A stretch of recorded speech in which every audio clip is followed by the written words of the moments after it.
Tapi ulo salam mulya atur bagya wis muga Nusantara. Wilahing jati nugone ajat-ajat telur Nusantara tapi uluk salam mulya. Ada kalanya saya menguraikan uluk salam saya.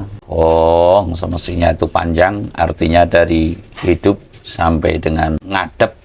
Sebab huruf Jawa itu pertama diawali dengan ho, dan lalu yang terakhir adalah ngo. Artinya dari hana sampai dengan ngadep kepada Tuhan Yang Maha Esa, semestinya kita selalu wilahing jati. Wilahing jati itu berarti bertongkat tauhid, ya, bertongkat kepada Sang Maha Pencipta, yang lam yalid walam yulad kalau menurut Pak Kiai, yang tidak beranak dan tidak diperanakan, ya itu Tuhan Yang Maha Esa, di mana kita selalu bertongkat tauhid.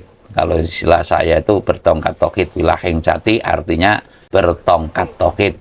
Lalu nuhoni berarti itu ya mutlak, nuhoni itu hanya melakukan demi hajat-hajatnya leluhur Nusantara.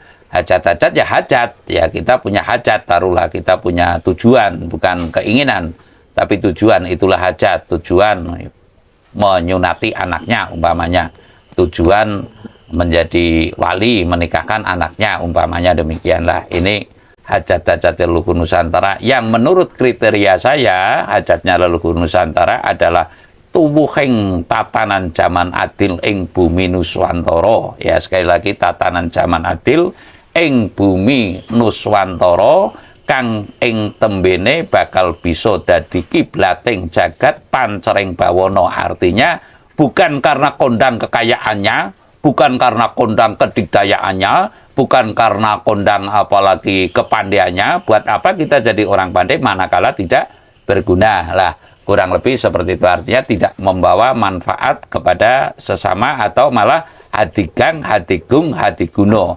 Hadigang itu ndirekake kepada kadikdayane, hadigung ndirekake marang pangkate, hadiguno ndirekake marang kepinterane. Lah, ini bukan kenyas godong tok, saya artinya cerita mungkin, tapi ya monggo saja andai kata saya dianggap kenyas godong tok. Artinya saya melakukan selama ini yang saya tahu pada diriku, ya, yang saya tahu pada diriku. Artinya saya menyampaikan yang tahu diri kita ya diri kita itu sendiri. Nah, menyambut taruhlah tahun Lebaran ini, ya, 1 Syawal, saya akan mengkomentari menurut adat yang telah saya lampaui tempo dulu, ya, menurut adat yang telah saya lampaui tempo dulu. Semestinya tatkala hari Lebaran atau Syawalan itu, sebelumnya ini, sebelum Syawal itu tentu puasa, sebelum puasa tentu sadran, kalau istilah Jawa itu nyadran, itu ada punggahan lalu udun-udunan. Lah, setelah udun-udunan ini mengalami 1 Syawal, lalu kita sesuai naluri yang saya tahu di Banyumas khususnya, dan mungkin di Kedaton-kedaton, makna dari Lebaran itu atau arti daripada Lebaran itu disebut adalah Lebaran itu berarti sudah lubar, ya. Lubar itu tidak ada perkawis malih, artinya tidak ada antar tetangga yang saling kontok-kontokan. Kontok-kontokan itu yang bercerai-berai lah kurang lebih, lalu saling menghina, saling menghujat, saling kapok-mengapokan. Atau kapok-mengapokan itu apa itu bahasanya itu? Ya saling, pokoknya ngawusi. Kalau ngawusi ya mencerca atas kesengsaraan orang lain, itu ngawusi lah.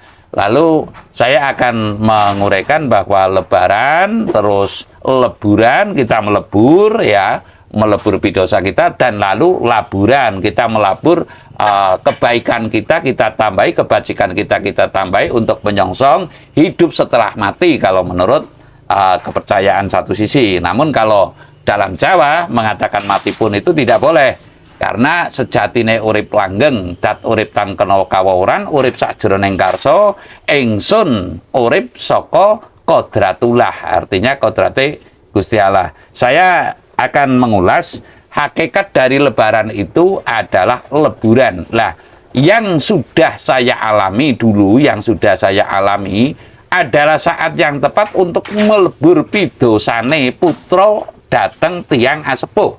Untuk melebur pidosaning putra dateng poro asepuh, terutama tentunya bapak dan ibu. Lah, saya mengenalkan mungkin yang jarang terdengar oleh orang banyak, yaitu lebur tapak asmo. Saya lagi lebur tapak asmo. Artinya saya kemarin melihat juga ada sebuah konten yang menunjukkan bahwasanya ada seseorang yang mencium tangan dan lalu kepalanya diinjak oleh atau dikenakan kakinya oleh ibunya, begitu, di salah satu konten tertentu ya.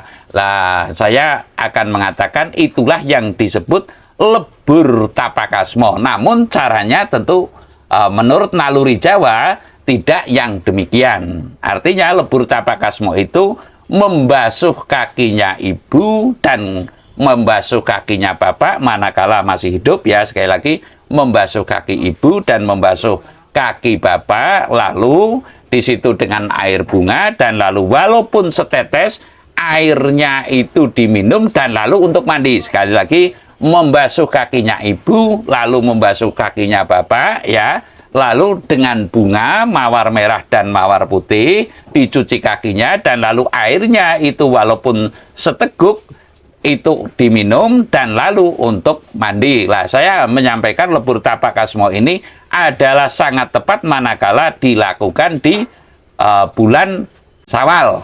Lebur tapak asmo ini sangat tepat manakala dilakukan di bulan Syawal. Artinya mendapat pangapuro atau mohon maaf kepada ibu dan kepada bapak sangat tepat manakala dilakukan pada 1 Syawal, lebur tapak asmo, dengan cara yang sudah saya sampaikan itu. Lalu yang kedua, bagaimana manakala ibu dan bapaknya sudah berada di makam, ya. Manakala ibu dan bapaknya sudah meninggal dunia, tentunya menurut yang telah saya lakoni itu biasanya mengadakan ziarah dan lalu mengambil tanahnya dan lalu dengan setulus-tulusnya nanti sampai di rumah atau di sebuah telaga atau di sebuah sendang, lalu digunakan seperti apa yang saya katakan tadi, di sebuah bokor kakinya dicuci. Nah, itu tanah itu juga dicampur dengan bunga dan lalu dicium dan lalu diminum walaupun setegik dan lalu buat mandi pada dirinya. Namun hal ini tentunya dengan posisi yang sangat tulus, sangat niat untuk bagaimana mendapatkan pangapuro soko bopo lan ibu atau permaafan dari bopo lan ibu. Lah, terlebih lagi manakala itu yang ketiga kalinya, biasanya kalau orang pesisir itu mandi di laut kalau pas lebaran itu karena ngelebur. Mengapa mandi di laut? Ya, mengapa mandi di laut? Konon caritane bisa manunggal marang kadang bayu nunggal pitu. Ya, sekali lagi, bisa manunggal kepada kadang bayu nunggal pitu itu hanya bisa berada di laut. Mengapa di laut? Ya, mengapa di laut? Karena di laut itulah kumpulnya kakang kawah di hari-hari seluruh manusia itu berada di lautan. Ya, sekali lagi, kumpulnya kakang kawah di hari-hari itu berada di lautan. Sekarang secara logika, ya, secara logika manakala ada manusia yang terlahir tentu diawali oleh kawah, ya. Kawah itu sehari 2 hari yang tanpa terawat tentu meresap ke bumi dan akhirnya sampai ke laut. Begitupun ari-ari. Ari-ari pun walaupun setetes darahnya tentu jatuh ke bumi, walaupun lewat dicuci, ya, dan sebagainya, jatuh ke bumi dan setahun 2 tahun, sehari 2 hari, sebulan 2 bulan, setahun 2 tahun, dan seminggu 2 minggu, niscaya akan kembali ke laut. Lah, ini cara melebur kepada 1 Syawal ini adalah saat yang tepat menurut saya, sesuai dengan naluri keluhuran dulu, adalah lebur tapak asmo kepada orang tua dan lalu lebur tapak asmo kepada kadang bayu nunggal pitu. Jadi adat tradisi kita biasanya sungkem kepada ibu bapak dan lalu mandi di laut untuk melebur dan lalu melabur tindakan yang lebih baik daripada yang telah terlampaui. Nah, ini sebagai ciri ketika kita itu minta mohon maaf yang semaaf-maafnya dengan cara lebur tapak asmo sesuai yang saya uraikan, niscaya ibumu dan bapakmu pada saat itu pula akan menangis. Lah, di saat menangis itulah kamu mohon restu, kita mohon restu, apa yang menjadi tujuan kita, niscaya kita akan tercapai apa yang menjadi tujuan kita. Tujuan itu bukan keinginan ya, artinya muga-muga kula saged waras slamet, kecekapan rezekinipun, fidunya lan akhiratipun. Saya rasa demikian. Terima kasih.